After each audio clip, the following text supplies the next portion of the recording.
Hello friends, Thursday 25 June 2020 the Hindu में क्या क्या आज पढ़ना है। आज फिर से हम लोग लेकर आए हैं, थोड़ा सा अलग सिस्टम से लेकर आए हैं। तो थोड़ा सा जानने की कोशिश करिए इसमें से कौन कौन से न्यूज़ इंपॉर्टेंट है, ये हम आपको बता दे रहे हैं। इसके बाद आप अपने द हिंदू जो आपने ऑनलाइन परचेज किया है, सब्सक्रिप्शन लिया है, या आपने फिजिकल फॉर्म में आपके पास द हिंदू है, वहां से इसको पढ़िए। आपको मैं बैकग्राउंडर्स और इसके साथ थोड़ा सा न्यूज़ के डिटेलिंग के बारे में बता दूंगा, तो आपको आइडिया रहेगा कि उसमें क्या करना चाहिए और कैसे करना चाहिए। तो ऐसे करके अगर आप पढ़िएगा तो आपका द हिंदू बहुत आसानी से कंप्लीट हो जाएगा। जो आपको डर है, जो आपका हमेशा लगता है ना 2-3 घंटे आपको द हिंदू पढ़ने में लग जाएंगे, आप 1 घंटे में बहुत इजीली हिंदू को कंप्लीट कर सकते हो with this video also.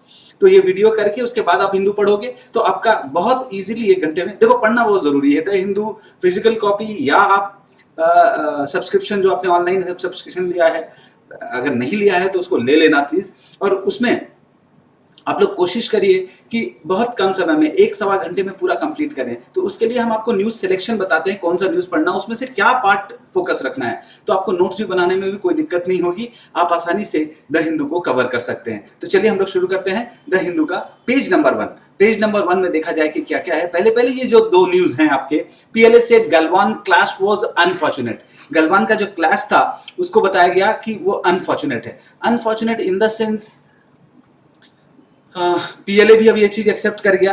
Pakistan Pakistan कह रहा हूँ, पीपल्स लिबरेशन आर्मी जो है ये इसको अनफॉर्चुनेट कह रही है। दैट मीन्स हमारे टॉक्स जो है वो काफी पॉजिटिव डायरेक्शन में जा रहे हैं।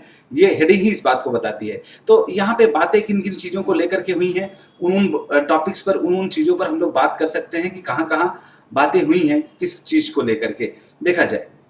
पहला है कि जो 3 एरिया थे, गलवान, हॉट स्प्रिंग, फिंगर्स और fingers of the Pangong lake, तो ये जो 3 एरियाज थे वो, उसके मतलब ये जो नॉर्दर्न और ईस्टर्न लद्दाख का एरिया था, उस एरिया में लाइन ऑफ एक्चुअल कंट्रोल के दोनों तरफ पहले सेनाएं 2 किलोमीटर दोनों दूर रहती थी। तो लगभग चढ़ के 1 किलोमीटर ये आ गया था चाइना, और हमने उसका विरोध किया, बहुत जगह पे विरोध किया। उसी में कुछ कन्फ्रंटेशन भी हुआ, जिसकी वजह से कुछ हम लोग के शहीद हुए सैनिक, और उनके भी सैनिक काफी शहीद हुए या मारे गए। द फर्स्ट मतलब इसमें ऑफिशियल्स ने जो बताया कि गलवान एरिया में कोई परमानेंट स्ट्रक्चर नहीं बनाया गया। पहली चीज ये है, वहां पर प्री फैब्रिकेटेड कुछ टेंट्स लगाए गए थे, इसकी बात की गई है। और जो फिंगर एरिया है वहां पे भी टेम्परेरी स्ट्रक्चर्स चाइनीज ने बिल्ड किया था। अब ये कह रहे हैं कि अब धीरे धीरे दोनों सेनाएं पीछे जाएंगी, अपना ये टेम्परेरी स्ट्रक्चर्स ये लोग वहां से रिमूव करेंगे, ये बात तय हुई। इसके बाद ये दूसरी एक न्यूज है, इतनी इंपॉर्टेंट नहीं, बस जानने के लिए जरूरी है कि यूजीसी में स्क्रैप फाइनल एग्जामिनेशन। बात चल रही है कि यूजीसी जो है ये फाइनल ईयर के एग्जामिनेशन जो होने वाले थे और नहीं हो पाए कोविड-19 सिचुएशन में, वो भी धीरे धीरे करके स्क्रैप करने की नौबत आ गई है उनकी। इंपॉर्टेंट न्यूज आपके पर्सपेक्टिव से ये है कि RBI will supervise cooperative banks. अभी क्या है कि कोऑपरेटिव बैंक्स के पास जो सेविंग्स है वो काफी बड़ी हो गई है, 4.84 लाख करोड़ का लगभग उनके पास सेविंग्स हो गया है।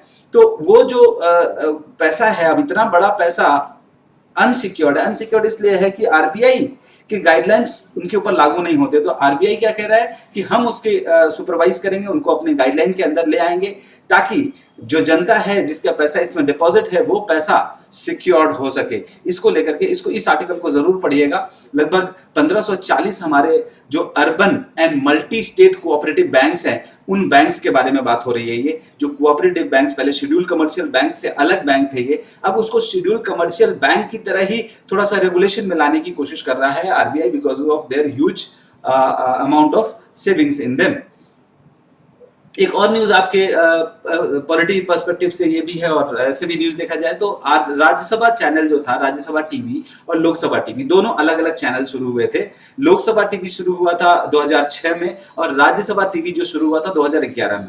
अभी इन दोनों को मर्ज करके संसद टीवी बनाने जा रहे हैं। संसद टीवी के नाम से इसको नया लॉन्च किया जा रहा है। संसद टीवी में क्या होगा कि दोनों के प्रोग्राम दोनों अलग अलग जगह पे दिखाए जाएंगे, पूरा मैनेजमेंट इनका एक हो जाएगा। और इसमें क्या हुआ कि ओम बिरला साहब जो कि लोकसभा के स्पीकर हैं, और वेंकैया नायडू वाइस प्रेसिडेंट जो कि चेयरमैन है राज्यसभा के, दोनों ने मिलकर के ये डिस्कस किया और उन्होंने एक कमेटी बैठाई थी। उस कमेटी का नाम इंपॉर्टेंट है, याद रखिएगा, सूर्य प्रकाश कमेटी। क्या नाम था? सूर्य प्रकाश कमेटी। उस कमेटी के रिपोर्ट्स के आधार पर ही अब इन दोनों को मर्ज करके संसद, SANSAD, संसद टीवी बनाए जाने की बात की जा रही है, जो कि एक बैनर के तले काम करेगा। ठीक है, अब आते हैं नेक्स्ट न्यूज पर। नेक्स्ट न्यूज ये पेज नंबर 2 में है। ये कल के न्यूज का एक तरह से कंटिन्यूएशन माना जाए कि DUAC जो दिल्ली अर्बन आर्ट कमीशन है, उसने थोड़ा बहुत रोक लगाने की कोशिश की है पार्लियामेंट बिल्डिंग जो नई वाली बन रही है उस पर। उसने, क्योंकि अभी तक बहुत सारे डॉक्यूमेंट्स उसको नहीं मिले, जिसकी वजह से वो अभी उस पर नो क्लियरेंस नहीं दे रहा है। सुप्रीम कोर्ट ने भी उधर ये बात कही है कि बहुत सारे जो केसेस आ रहे हैं, सारे केसेस के रिपोर्ट्स एक जगह सबमिट हो और वो सारे डॉक्यूमेंट्स उसके पास भी सबमिट हो, ताकि वो देख सके कि ये जो सेंट्रल विस्टास का काम चल रहा है, नए पार्लियामेंट बनाने का काम चल रहा है, ये सुचारू रूप से चल पा रहा है कि नहीं, ये सब कुछ सही इसमें हो रहा है, लीगल वैधता है कि नहीं है। ठीक है, क्योंकि बहुत सारे केसेस उसके अगेंस्ट में जा रहे हैं, बहुत लोग उसका विरोध कर रहे हैं। खास करके जैसे अगर आज का न्यूज देखा जाए तो आज के न्यूज के हिसाब से आर्किटेक्ट, हिस्टोरियन सभी लोग उसका उस प्रपोजल का विरोध कर रहे हैं। आगे चल के देखा जाए नेक्स्ट 3 नंबर पेज पर। 3 नंबर पेज पर ऐसा कोई न्यूज नहीं है। इसके बाद 4 नंबर पेज पे चलते हैं। 4 नंबर पर भी कोई इस तरह का न्यूज नहीं है जिसको कि हम लोग को याद रखना है। हाँ, राइजिंग रिवर्स में हिट ऑयल कंपनीज, ऐसे करके ये है, ये न्यूज जो है 4 नंबर पेज पे, ये वाला राइजिंग रिवर में हिट ऑयल वेल कैपिंग।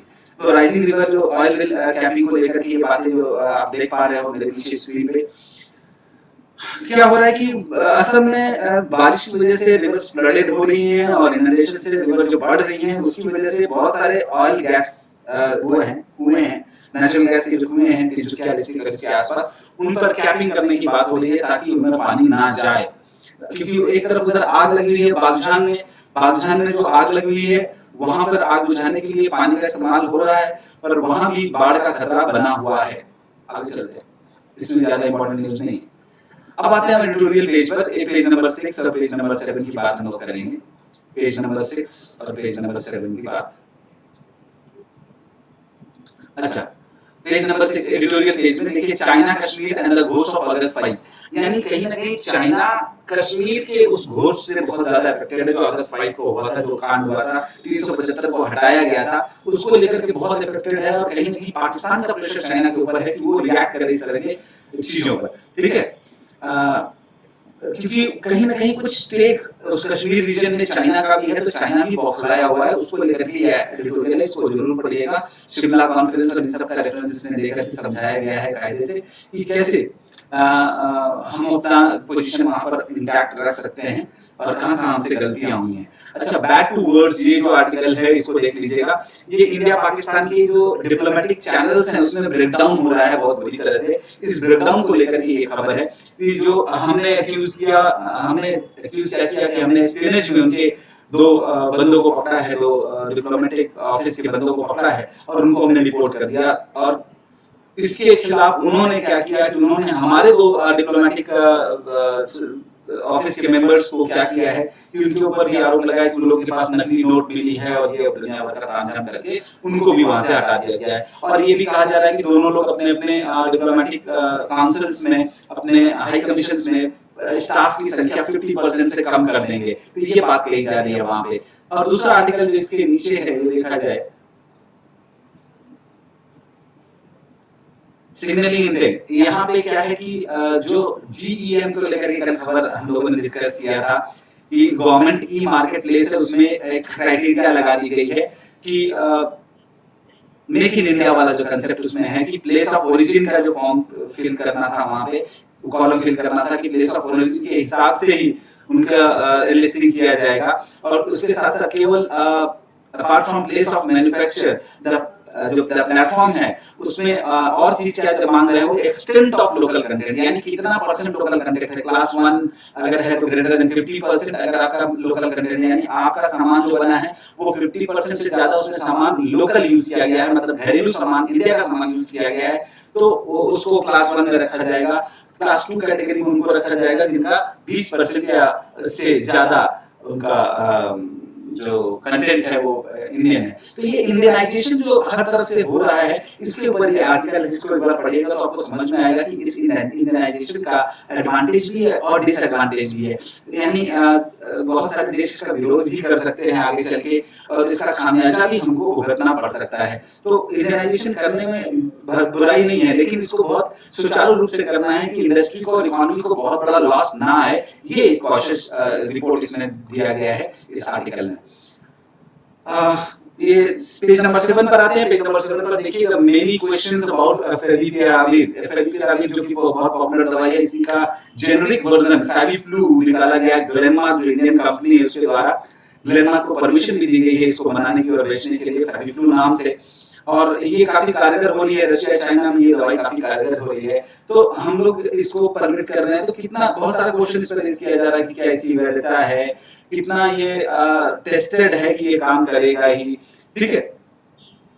तो हमारे डीसीजीआई ने, मतलब director drug control general of India ने इसको ग्लेनमार्क को परमिशन दे दिया है यहाँ पे फेविफ्लू बना के बेचने का, ठीक है। असल में ये जो फेविपिराविर है ये जापानीज कंपनी ने इसको इनिशियली बनाया था, पर अब उसको जेनेरिक वर्जन अलाउड है ग्लेनमार्क को, ग्लेनमार्क के पास अथॉरिटी है, वो बना रहे हैं। ये आर्टिकल जो है हाउ टू बैटल डिप्रेशन, ये भी अगर आप लोग पढ़ेंगे तो आपको अच्छा लगेगा, बट ये बहुत ऐसा जरूरी नहीं कि आप इसको पढ़े ही, लेकिन ये अच्छा लिखा है रमेश पोखरियाल निशंक ने, उत्तराखंड के सीएम ने, ये बहुत अच्छा लिखा है इसको, ठीक है। सॉरी एचआरडी मिनिस्टर है अभी Nishank ji, I am sorry to say that, Nishank ji अभी एचआरडी मिनिस्टर है गवर्नमेंट ऑफ इंडिया में। अच्छा, US trial at the Hague, US trial at the Hague, the ground of the ICC's case against the US for alleged atrocities in Afghanistan। अब क्या हो रहा है, ICC जो है ना केस कर दिया है, केस फाइल किया है, आईसीसी में केस फाइल किया गया है यूएस के अगेंस्ट, कि यूएस की जो सेना थी अफगानिस्तान में इतने सालों से थी और उसने वहां पे बहुत एट्रोसिटी किया है वहां के लोगों के ऊपर। तो ये एट्रोसिटीज का केस क्रिमिनल कोर्ट में, इंटरनेशनल क्रिमिनल कोर्ट जिसका हेडक्वार्टर हेग में है, उसने ये केस दिया है। इसमें 123 मेंबर्स नेशंस में मेंबर्स हैं, तो जबकि यूएस उसका मेंबर नहीं है। तो इसके खिलाफ यूएस रिएक्ट कर रहा है। डोनाल्ड ट्रंप ने बहुत सारे सैंक्शंस लगा दिए हैं आईसीसी के सेल्फ ऊपर, क्योंकि आईसीसी कई जगह पर यूएस को घसीटने की कोशिश कर रहा है। तो ये विवाद चल रहा है। तो इस तरह के इंस्टीट्यूशनल चीजों पर किस तरह का पॉलिटिसाइजेशन का आरोप लग रहा है, वो उसको लेकर के ये आर्टिकल है। आगे चलते हैं, next next next next page number 9 में कुछ, 8 में कुछ भी नहीं है, इसके बाद 9 में आते हैं। 9 में ये वाला न्यूज आप देखिए, ये दोनों न्यूज, ये पहले destroyed Chinese post back in Galwan. तो गलवान में बताया जा रहा है कि इंडियन सोल्जर्स ने 21-22 तारीख को जो झड़प हुई थी उसमें उनके पोस्ट को डिस्ट्रॉय किया था। हालांकि उन्होंने फिर से उसको बिल्ड कर लिया तुरंत वहां पे उन पोस्ट को, ठीक है। तो ये विवाद थोड़ा सा अभी गंभीर ही है, अभी तक सेंसिटिव ही है, क्योंकि नरवाने साहब अभी विजिट किए थे और उन सैनिकों को थोड़ा सा उन्होंने कुछ रिवॉर्ड भी दिया जो लोग उसमें गलवान वैली के उस दिन के इंसिडेंट में इन्वॉल्व थे। तो ये अभी दो हम लोगों ने एक म्यूचुअल अंडरस्टैंडिंग, म्यूचुअल कंसेशन बना लिया है, लेकिन अभी इसमें नजर रखनी पड़ेगी कि क्या क्या चीजें हो रही हैं, क्या चेंजेस आ रहे हैं। अच्छा, OBC panel gets 6 month extension. ये जो हमारी जी रोहिणी कमेटी, हम लोगों को याद होगा, हम लोगों ने साल भर पहले इसके बारे में डिस्कस किया था। जी रोहिणी कमेटी बैठी थी on subcategorisation of the backward classes. Backward classes जो ऑलरेडी है उसका सब, उसमें 2 कैटेगरी में, क्योंकि क्या हो रहा है कि बैकवर्ड क्लास में कुछ कास्ट ना ज्यादा बेनिफिट उठा ले रहे हैं रिजर्वेशन का, तो क्यों ना इसमें इस तरह का कैटेगराइजेशन कर दिया जाए कि बहुत ज्यादा बैकवर्ड को अलग कर दिया जाए, जो जिनको अभी तक फायदा नहीं मिल रहा है उनको चंक ऑफ रिजर्वेशन दिया जाए, और कुछ रिजर्वेशन दिया जाए उनको जो ऑलरेडी थोड़े से एडवांस होना शुरू कर दिए हैं ऐसे कास्ट को। तो उसमें subcategorisation of the backward class के लिए जी रोहिणी कमीशन बैठाई गई थी, उसका टाइम पीरियड एक्सटेंड कर दिया गया है 6 महीने से। आगे चलते हैं नेक्स्ट न्यूज पर। हाँ, एक ये बड़ी इंटरेस्टिंग न्यूज है, बहुत इंपॉर्टेंट, तो मैं इसको नहीं कहूंगा। Enough was diesel costlier then petrol इन दिल्ली। दिल्ली में डीजल पेट्रोल से कॉस्टलियर हो गया है, यानी 79.88 रुपीस का डीजल बिक रहा है और 79.76 रुपीस का पेट्रोल बिक रहा है। ये फर्स्ट टाइम हुआ है हमारे इंडिया में कि डीजल का प्राइस जो है पेट्रोल से, अब ये कैसे बढ़ गया, क्योंकि ये जो बार बार टैक्सिंग उस पर किया जा रहा है, तरह तरह से टैक्सिंग किया जा रहा है और रेट्स बढ़ना शुरू किए हैं तेलों की, उसकी वजह से ये सारी चीजें हो रही है। आज की न्यूज़पेपर से अगर मुझसे पूछेगा सबसे इंपॉर्टेंट न्यूज़, तो ये मैं बताऊंगा कि ये है कि with space reforms private sector to get level playing field. ये आपके मेंस के पर्सपेक्टिव से, प्री के पर्सपेक्टिव से, दोनों के पर्सपेक्टिव से इंपॉर्टेंट है। साइंस एंड टेक्नोलॉजी से रिलेटेड भी है और करंट अफेयर से रिलेटेड है। इसमें जो टॉपिक हम लोग डिस्कस करेंगे उसमें ये है कि यूनियन कैबिनेट ने एक नया एजेंसी क्रिएट करने की बात कही है। वो क्या है? INSPACE। INSPACE का मतलब होता है कि Indian National Space Promotion and Authorisation Centre. Indian National Space Promotion and Authorisation Centre in space को लॉन्च किया गया है। हमारे पास पहले से ही काम करने वाली एजेंसी थी new space India limited, NSIL। अब दोनों के काम को डिवाइड कर दिया गया है। INSPAC अलग काम करेगा, will hand hold, promote and guide the private industries. यानी प्राइवेट इंडस्ट्रीज को ये पूरी तरह से प्रमोशन देगा इस तरह के स्पेस रिसर्च में और उसमें प्रोडक्टिविटी और ये सारी चीजें ऐड ऑन करने के लिए।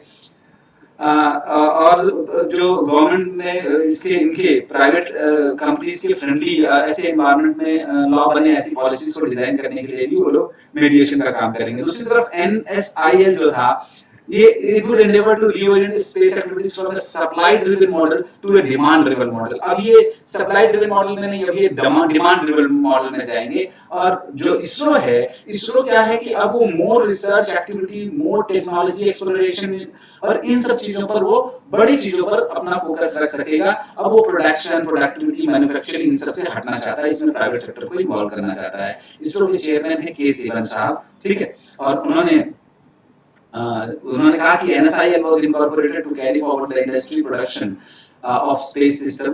इंडस्ट्री प्रोडक्शन के लिए ये लाया गया था। जैसे PSLV वगैरह बनाना हुआ तो उसमें ये काम करता था। अच्छा, पेज नंबर 10 में आते हैं। पेज नंबर 10 में क्या है? Pakistan to remain on FATF grey list. Pakistan FATF के ग्रे लिस्ट में अभी तक बरकरार है। ये बात थी कि इसको ब्लैक लिस्ट कर दिया जाए, ये ब्लैक लिस्ट करने की बात चल रही थी अभी। तो इसी बीच क्या हुआ कि ये कोविड-19 आ गया। कोविड-19 आने की वजह से ये टल गया है। अक्टूबर तक बकरी की अम्मा और खैर मना लेती हैं। तो FATF क्या है? फाइनेंशियल एक्शन टास्क फोर्स है। इसका प्लेनरी मीटिंग होता रहता है, सेशन होता रहता है। साल भर में 3-4 सेशन होते हैं इसके, शायद 4 सेशन होते हैं। तो अभी ये शायद दूसरा या तीसरा सेशन था जिसमें कि ये फिर से ये कहा गया, ये सेशन थोड़ा देर से हेड हुआ। इवन यूएस ने भी प्रेशर डाला है। यूएस ने कहा है कि लश्कर तैयबा इन सब पर आपने काम नहीं किया। और यूएस की एक रिपोर्ट आई है, उस रिपोर्ट के अनुसार अभी भी पाकिस्तान एक सेफ हेवन है टेररिज्म के लिए। तो ये एक बड़ी बात हो गई पाकिस्तान के लिए कि पाकिस्तान के अगेंस्ट यूएस का जाना पूरे इंटरनेशनल एरेना में एक नेगेटिवली फैलाएगा और उसको ब्लैक लिस्ट में आने से कोई नहीं रोक सकता आने वाले दिनों में, अगर उसने कुछ इस तरह से पॉजिटिव एक्शंस नहीं लिए वहां पर अगेंस्ट टेररिज्म। तो ये एक बड़ी न्यूज है। दूसरी इंपॉर्टेंट न्यूज अगर पूछेगा तो education gap widened.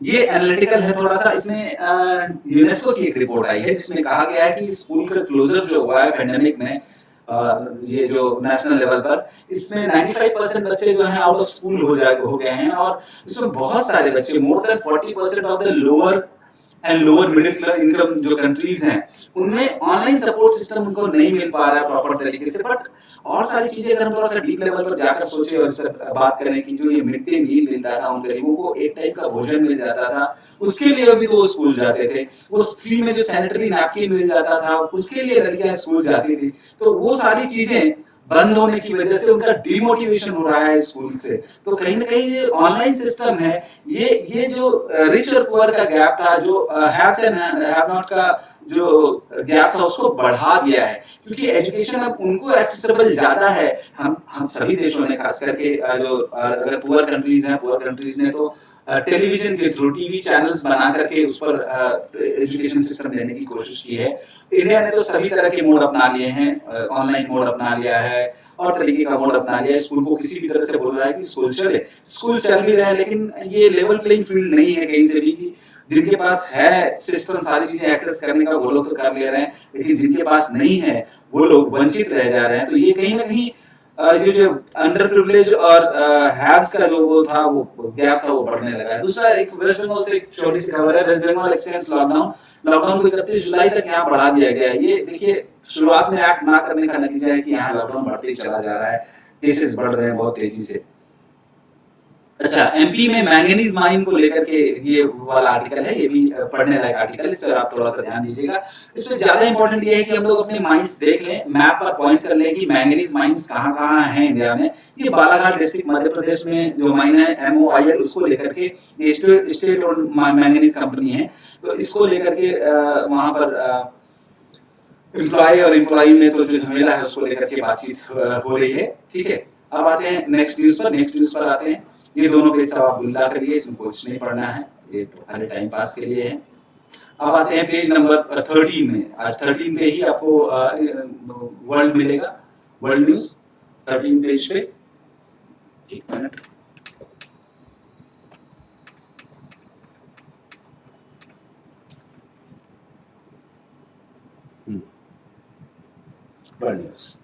World news में देखा जाए, ये शुरुआत के 2-3 न्यूज हैं जो कि बहुत इंपॉर्टेंट आपके लिए हैं। Next weeks are critical in combating war, ठीक है, ये वार्निंग फ्रॉम द सुन रहे हैं।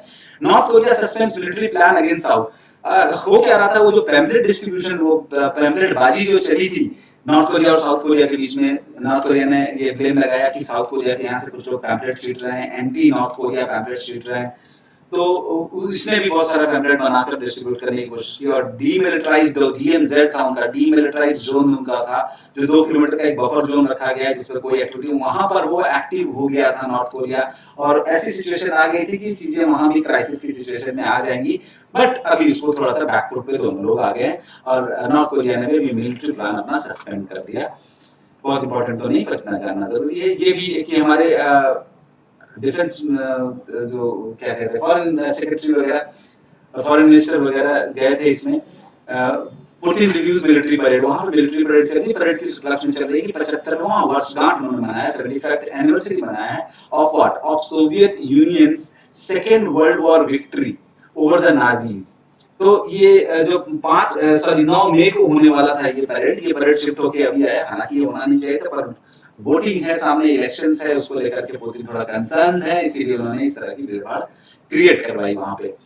अच्छा, अब आते हैं हम लोग इकोनॉमिक न्यूज पर। पेज नंबर 14 देखिए, बिजनेस और इकोनॉमिक से रिलेटेड है। इसमें पहला न्यूज ये हमारे लिए इंपॉर्टेंट है कि India GDP contract by 4.5% on covid. IMF की रिपोर्ट है, इसलिए इसको जरूर पढ़िएगा, इसके बारे में जानकारी हासिल करिएगा कि क्यों ऐसा हो रहा है और इससे कैसे हम लोग रिकवर करेंगे। दूसरी न्यूज ये भी इंपॉर्टेंट है, OVL gets note for investment in Myanmar. OVL मतलब ONGC विदेश लिमिटेड, जो हमारी PSU है, इसने म्यांमार में इन्वेस्टमेंट करने के लिए जो परमिशन मांगी थी cabinet committee on economic affairs ने, वो परमिशन इनको दे दी है। और इससे क्या होगा कि हमारा जो ये ONGC विदेश है, म्यांमार में भी अपने हाथ आजमाएंगे। वहां पर एक श्रेय SHWE श्रेय ऑयल प्रोजेक्ट है, ऑयल एंड गैस प्रोजेक्ट जिसको बोलते हैं। इसमें कई कंपनियां इसमें इन्वॉल्व है, गेल भी इसमें इन्वेस्टर की तरह इन्वॉल्व है, ठीक है, और साउथ कोरिया है, इंडिया है, यहाँ की कंपनियां और म्यांमार की कंपनियां सब मिलकर के उसको एक्सप्लोरेशन में इन्वॉल्व हो रही है। तो OVL को ये परमिशन वहां से मिल गई। RBI slams banks and NBFCs as digital loan agent fraud code। यहाँ पे क्या हो रहा है, कुछ धांधियां चल रही थी डिजिटल लोन को वो भेजने में। तो RBI बैंक्स को ये कह रहा है कि आप लोग जो एजेंसीज को दे रहे हो, एजेंसी ये हाईलाइट ही नहीं कर रहे हैं कि कौन से बैंक का वो लोन फॉरवर्ड कर रहे हैं आपको, वो खाली अपना लोन बेचने के चक्कर में है और पीछे से बैंक का नाम वो नहीं बता रहे हैं। तो ये कहीं से फ्रॉड ना हो जाए, इसको लेकर के वो बहुत चिंतित है, इसलिए उसने ये चीज हाईलाइट किया है। ये पता नहीं इतना छोटा क्यों दिया है द हिंदू में, ये न्यूज बहुत प्रमुखता से ऑल इंडिया रेडियो और इन सब जगह पर बताई गई है कि CCA not for animal husbandry infrastructure fund, यानी एक 15,000 करोड़ रुपए का animal husbandry infrastructure development fund बनाया गया है। और इसमें फार्मर्स को और MSMEs को इसमें 10% मार्जिन मनी दिया जाएगा, जो भी वो कंट्रीब्यूशन उसमें करेंगे। और इसमें कहा जा रहा है कि ये हमारे किसान भाइयों को एक अलग से एक एक्स्ट्रा इनकम डेवलप करवाने के लिए ये programme, animal husbandry programme launch किया गया है। ये काफी बड़ा प्रोग्राम है, इसके बारे में तो मुझे लगता है कि बड़ा आर्टिकल आना चाहिए था, बहुत छोटे मिनिस्टर ने मेंशन किया है। अब आते हैं द हिंदू के लास्ट आर्टिकल। जो लास्ट आर्टिकल था ये थोड़ा सा साइंस एंड टेक से रिलेटेड है। To mark Tilak death anniversary, Pune NGO एक सरहद नाम से NGO है जो कि ये काम कर रहा है कि उन्होंने लाल बाल पाल को फिर से सेलिब्रेट करने की बात कही है। बर्थ सेनेटरी है बाल गंगाधर तिलक साहब की 1 अगस्त को, तो वहां से 1 अगस्त से 15 अगस्त तक ये सेलिब्रेशन कल्चरल प्रोग्राम्स लॉन्च करने की बात कर रहे हैं, ठीक है। तो उसको लेकर के तो आप लोग बाल गंगाधर तिलक, लोकमान्य तिलक, लाला लाजपत राय और विपिन चंद्रपाल, ठीक है, इन सब के बारे में थोड़ा सा जानकारी हासिल कर लीजिएगा। ये हिस्ट्री के पॉइंट ऑफ व्यू से भी इम्पोर्टेंट है और आपके कल्चर के पॉइंट ऑफ व्यू से भी इम्पोर्टेंट है, तो इसको थोड़ा सा आप देख लीजिएगा। ये महाराष्ट्र से बंगाल एक चैप्टर उन्होंने बनाया हुआ है शरहद ने, कि महाराष्ट्र से बंगाल का एक चैप्टर लिंक किया जाएगा, जिसमें कि सारे जितने फ्रीडम फाइटर्स थे उनके बारे में सेलिब्रेट किया जाएगा। इवन अरविंदो घोष का इस बार 150th सेंचुरी बर्थ सेंचुरी ऐसे कुछ है, देख लीजिएगा, उनको भी सेलिब्रेट करने की ये लोग बात कर रहे हैं। तो कहीं ना कहीं इसमें बहुत सारे आपके हिस्ट्री से रिलेटेड इंपॉर्टेंट पॉइंट्स आएंगे, like Satyendranath Tagore has translated Tilak's Gita Rahasya and संत तुकाराम, उनके संत तुकाराम के अभंग जो थे, डिवोशनल पोएट्री थे, उसको ट्रांसलेट किया था into Bengali, while Rabindranath Tagore had penned a poem on Chhatrapati Shivaji in the mid 1970s। तो ये इसमें लिटरेचर जो हुआ था, मॉडर्न इंडिया लिटरेचर था, उसके बारे में बातचीत कही गई है। इसको एक बार पढ़िएगा जरूर, ये बहुत इंपॉर्टेंट आर्टिकल है। तो आज के लिए इतना ही रखते हैं हम लोग। तो हम लोग ने देखा कि क्या क्या इंपॉर्टेंट एस्पेक्ट है, उसमें से क्या क्या चीजें पढ़नी है। तो प्लीज इसी तरह से आप लोग जुड़े रहिएगा, हमें प्यार बांटते रहिएगा और द हिंदू जरूर पढ़िएगा, बिकॉज द हिंदू पढ़कर ही आप अराउंड 30 to 40% सिलेबस को कंट्रोल कर सकते हैं। ये आपका डिवाइस है, एक तरह से गियर है पूरे यूपीएससी को ड्राइव करने का। Thank you so much for joining study express channel. Thank you.